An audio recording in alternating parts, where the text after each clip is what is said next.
Planet of the baby apes.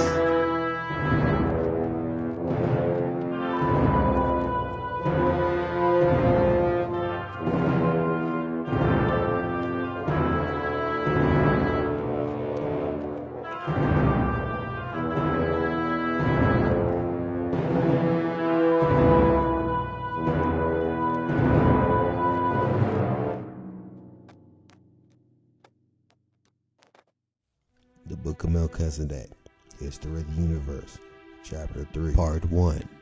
When darkness was overcome on the third day, the Creator continued his work, bringing forth the immense continents that were still beneath the surface of the waters.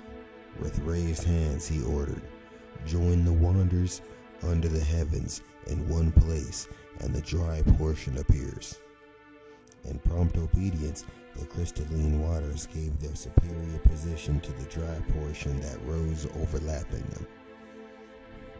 In the lower regions of the earth, the waters will continue to reflect the heavenly glow, being a snack for the thirsty creatures. In that gesture of humility, the waters foreshadowed the Creator, who, in the great struggle, had descended into the deepest abyss to make eternal life reborn in thirsty souls. Contemplating the face of that new world, the Eternal called the dry part earth, and the gathering of the waters he called seas. In his powerful voice he continued ordering, "Produce the earth green grass, grass that gives seed, fruitful tree that bears fruit according to its species, whose seed is in it on the earth." In the obedience to divine command, the solid surface of the planet was covered with all kinds of vegetation, beautiful meadows to bloom, green fields crisscrossed by crystalline rivers, endless forests that were leafy trees, allowed to hang tasty fruits of countless species. The earth was like a cloth where the Creator, by the power of his word, colored pictures of unparalleled beauty. While with admiration the hosts contemplated the beauties of that creation, they were surprised to recognize on the new planet the Garden of Eden, place of the divine throne. The Eternal, by the power of his word, had transferred him to the bosom of that special world, where in justice the government of the universe would be confirmed. On that spring day, the breeze gently caressed the green forests and the flowering meadows, flooding the atmosphere with a soft aroma and freshness. Contemplating his work, the Creator happily exclaimed, "Behold, everything is very good." Exuberant, the planet fulfilled another day in its harmonious rotation. The faithful hosts could now better understand the importance of divine light. His absence had obfuscated on that night the beauties of Zion. On that new day, the Creator would express his great power, giving the earth luminaries that would fill it with light and heat. Those luminaries would remain forever as symbols of the spiritual presence of the Eternal, which is the source of all light, the Eternal. Contemplating the dark and empty space that extended around the earth, with a powerful voice he ordered, "Let there be luminaries in the expansion of the heavens, so that there is separation between day and night. Be they by signs and for certain times, to days and years. And be for luminaries in the expansion of the heavens, to light the earth." Immediately the space became radiant due to the brightness of the suns and the reflection of the planets and satellites.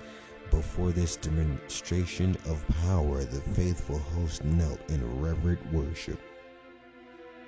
On the fourth day, the Eternal created the worlds of our solar system, not to be inhabited like the earth, but for the balance of the system.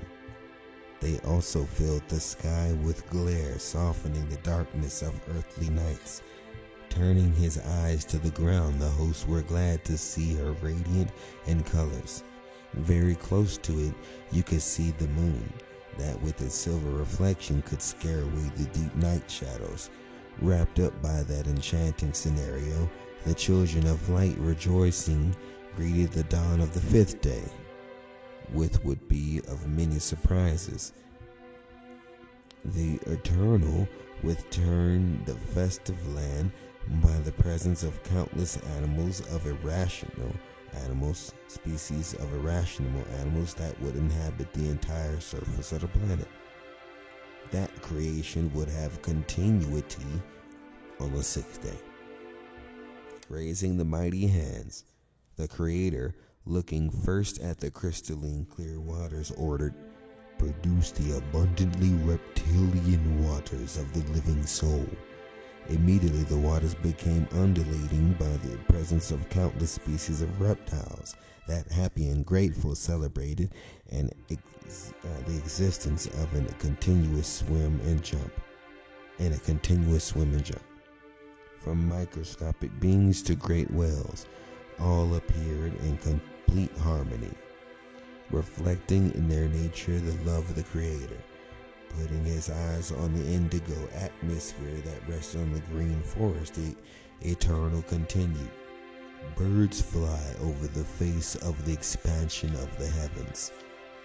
Through his order, the heavens were filled with colorful birds that, flying in all directions, had in their hearts a song of gratitude for life.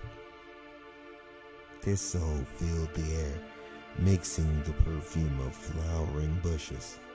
Contemplating with pleasure his earthly creatures, the Eternal blessed them by saying, "Fructify and multiply, and hatchet the waters and the seas. The birds multiply on the earth." Rejoicing, the faithful hosts witnessed the dawn on the sixth day. And what would God create on that new day? This question reigned in the minds of all rational beings. They were sure that something very special was about to happen. Raising the mighty arms, the Eternal ordered, "Produce the living soul earth according to its species, cattle, reptiles, and wild beasts of the earth according to its species." His powerful voice was quickly heard, and in the woods and fields the result of his creative power could be seen.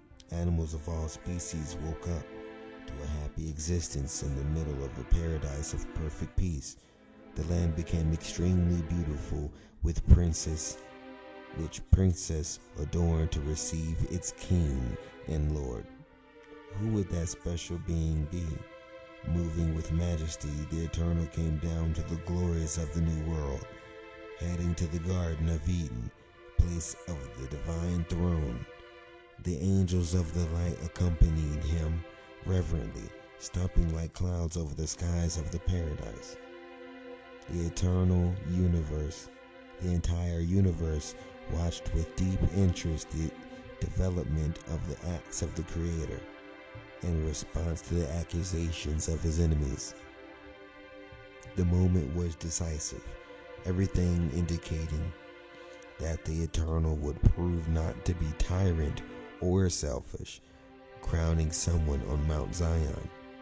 Satan and his followers did not doubt that the kingdom would be given to them, and they would reign victorious in the bosom of that ancient abyss, where darkness and light were now intertwined. The subjects of the light shuddered at that perspective.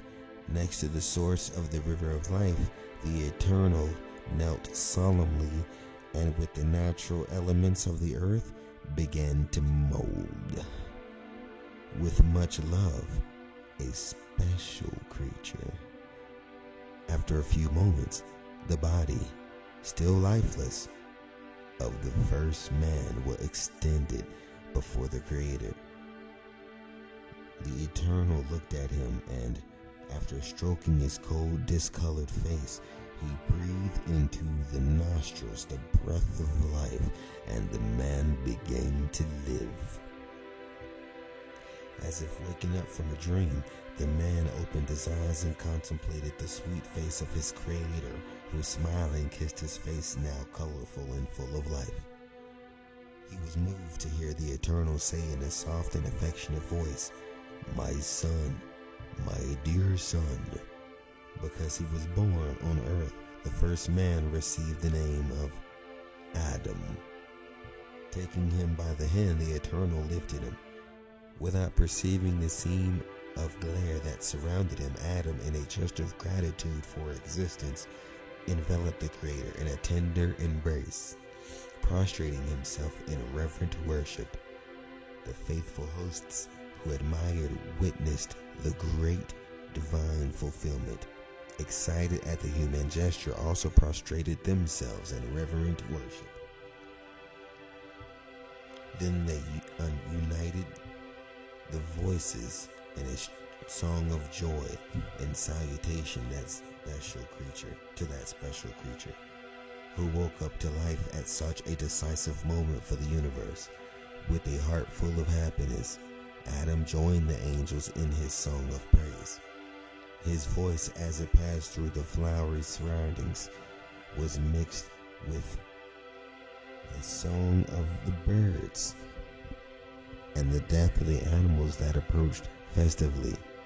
In a walk of unforgettable surprises, Adam was made aware of the beauties of his home.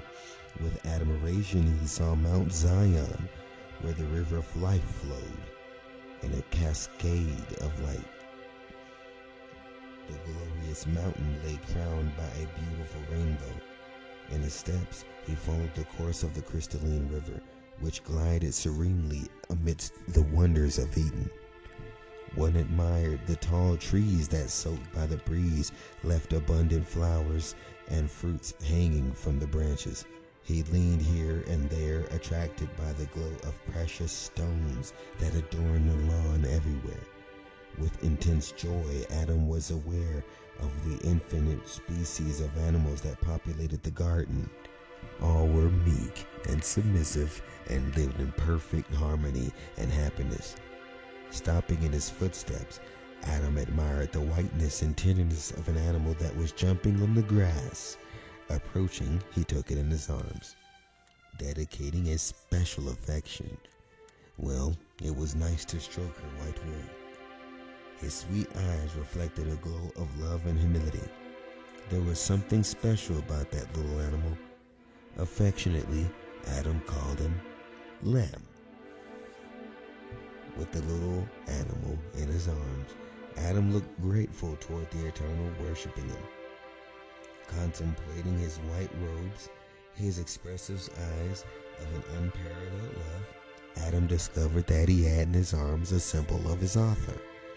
Happy, he exclaimed, "Oh Lord, this little lamb clad in such white wool, with an expressive look of so much love, looks like you. I want to always have him with me." Watching the animals, Adam perceived that they enjoyed a special fellowship. I saw happy couples everywhere, living for each other. His thoughts turned to his companion. He looked around and was surprised not to see him. The Eternal had concealed himself on purpose, becoming invisible. Adam felt lonely in the midst of that paradise. With whom would you share your happiness and love? There were animals there, but they were irrational, unable to share their ideals. He was born in his heart, walking alone in that sunset. A burning desire to find someone who could always be by his side. While Adam looked toward the distant hills in the hope of seeing someone, the Eternal appeared at his side and said, "It is not good for the man to be alone. I will make him a companion." Adam was happy to hear from the Creator that promise, just at the moment when he so longed to have someone that he could always be visible at his side.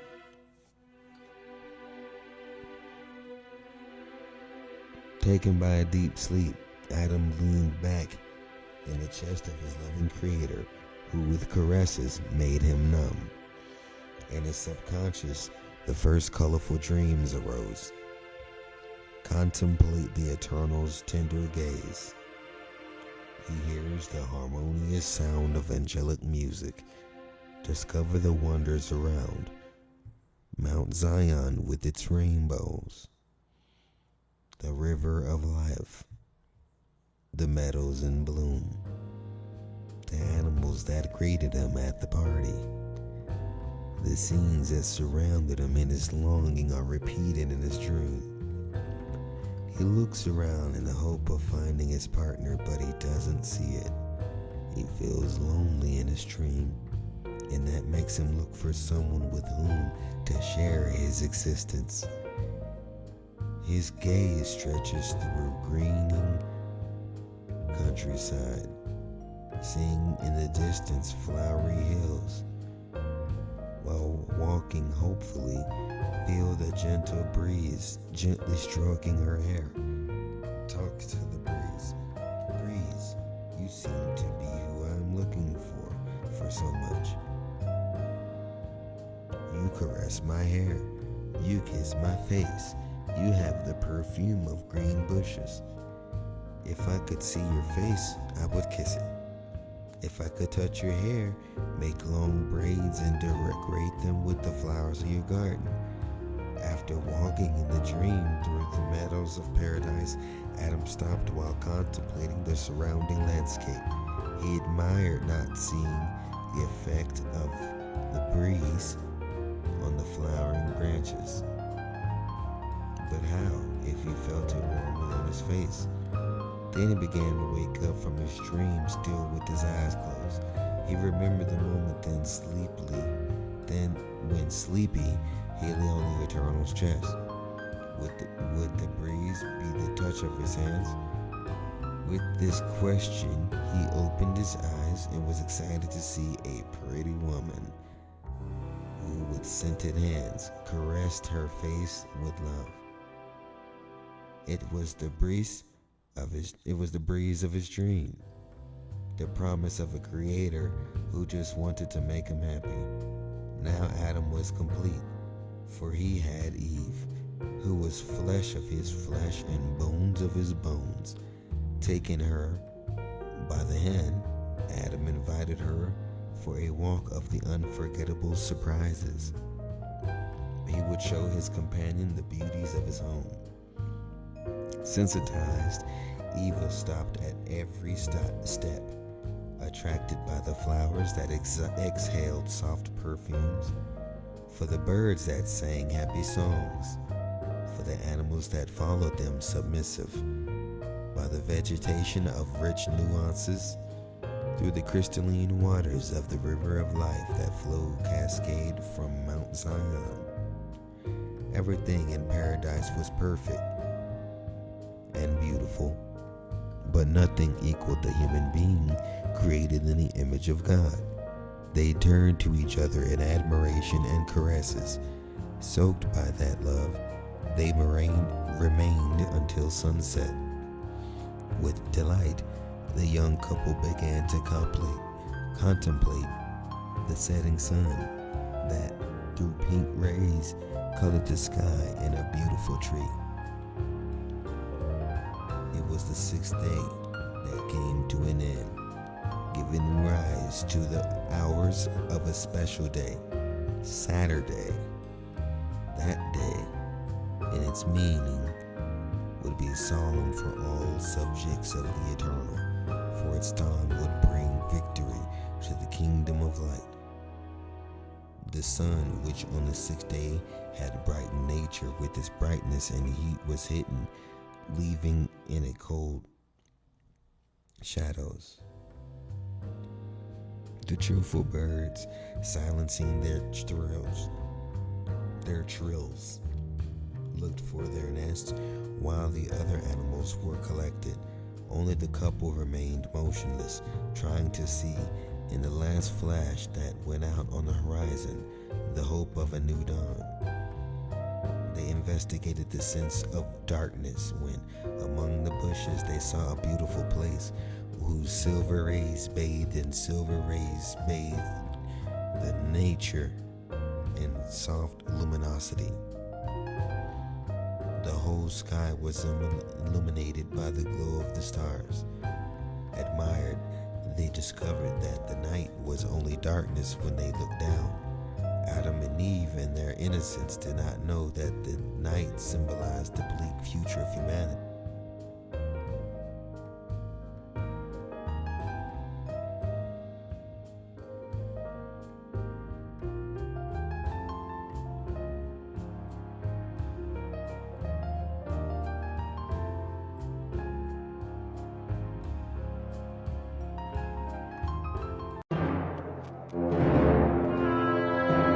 Planet of the baby apes.